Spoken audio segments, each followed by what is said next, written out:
look at all these people. And look at these two old guys. Oh, Kristen, haven't we had fun? Oh, we've had a blast, Patty. Listen, I just thought we never get a chance to talk. We never get the pulpit or the piano or the well, sometimes you have. I have never been asked to preach in this church once. Oh. I think somebody's Is afraid. that a challenge? It's a dare. I think, we've got 23 and a half years of memories here.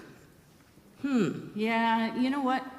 One of the first memories that I have that just moves me every time I think about it is the first Sunday I came into this church.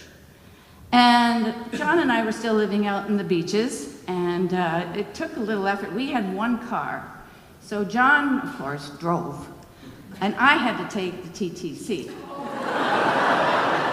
With the kids. And I had a baby in a snuggly and another one in a stroller.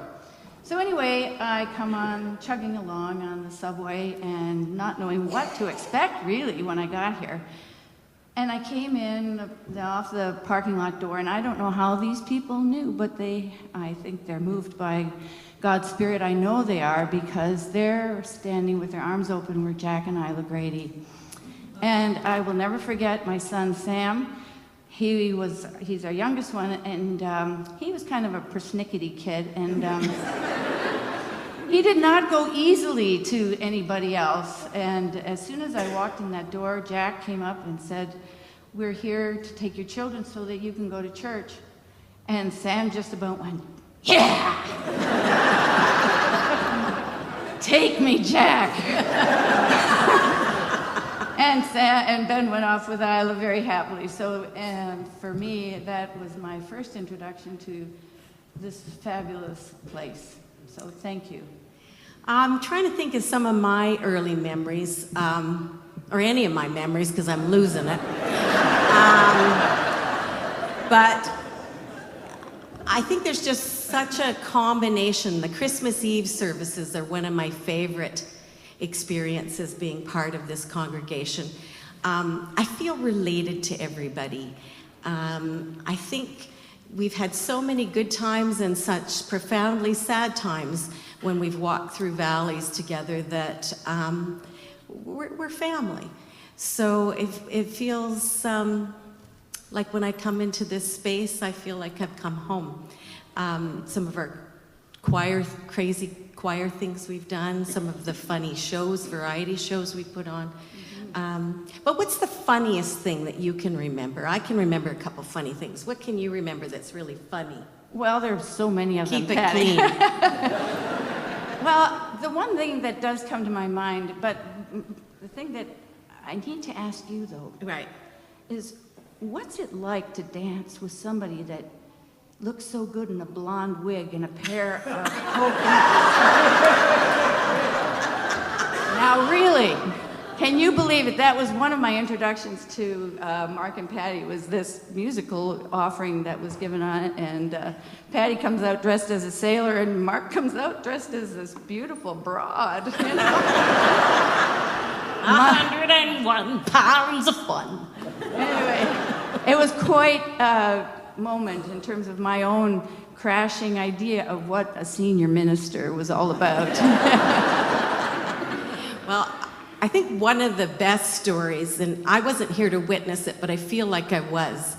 And John, you can chuckle along because you were one of the witnesses, and maybe Ted was here too, Ted Grady. But Mark was conducting a wedding here one afternoon, and he's done quite a few weddings here, actually, and some of the script, kind of blurs together occasionally. And on this one occasion, he was saying the words, he's supposed to be saying the words, "If your marriage is based upon mutual honesty, trust, and love, you'll have the blessing of God," and blah, blah, blah. In this instance, he said, "If your marriage is based upon mutual honesty and lust." I can't make this stuff up. And as Mark tells it, this was the time John was up in the balcony because we had the temporary organ. And Mark says he looked up and he could just see this black gown. This black gown waving. And Mark said, the lust just hung in the chancel. And then suddenly, he got it together and finished the marriage, and then afterwards the mother of the bride came up to him and said, thank you for breaking the ice. Have you seen 4 weddings and a funeral? Okay, so what else? What are some of the things we're going to miss? Church politics. Oh, I've stayed out of that. One of the things I'm going to miss is that special moment when John is up here at the front conducting We Quiet Choristers, and all of a sudden the emotion and the spirit rush in and he becomes transformed. And there's a moment where you can't describe it. It's just like witnessing the Spirit in action. And I've always loved those moments, John. And I'm really going to miss those moments. Any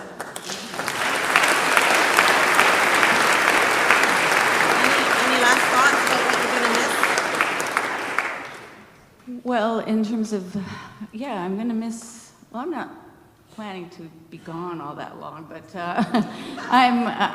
in terms of missing, I'll miss Mark in the pulpit for sure, and the way he seems to be able to reach out and touch people, myself included, in the deepest part of ourselves. And I'm hoping that you will continue using your gifts, and every once in a while maybe we could hear you preach somewhere else.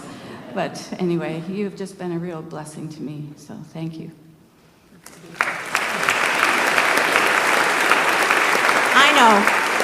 I know, we're supposed to wrap it up here. But just a minute, give me I don't get to talk. I'm milking this. The last thing I want to say is actually I've forgotten now. No, I won't miss the fact that Mark will say, or Mum will say, rather, Mark's mum, who lives with us, will say, where are you going, dear? And we know the answer is the church, because Mark has lived here in this building for the last 23 and a half years. And I won't miss that, because I'll be happy to see a little bit more of him. But I will miss being a minister's wife and being able to say that my husband has married many women. Finally, Kristen, I know you're a teacher, and we just want to leave these fine folks on a fun note and tell them how much, what we really think of them. Great. Okay. All right, ready? Ready? Okay. Skin-a-ma-rinky-dinky-dink, skin-a-ma-rinky-doo, we love you. Skin-a-ma-rinky-dinky-dink, skin-a-ma-rinky-doo, we love you. We love you in the morning and in the afternoon. We love you in the evening underneath the moon. Skin-a-ma-rinky-dinky-dink, skin-a-ma-rinky-doo, we love you.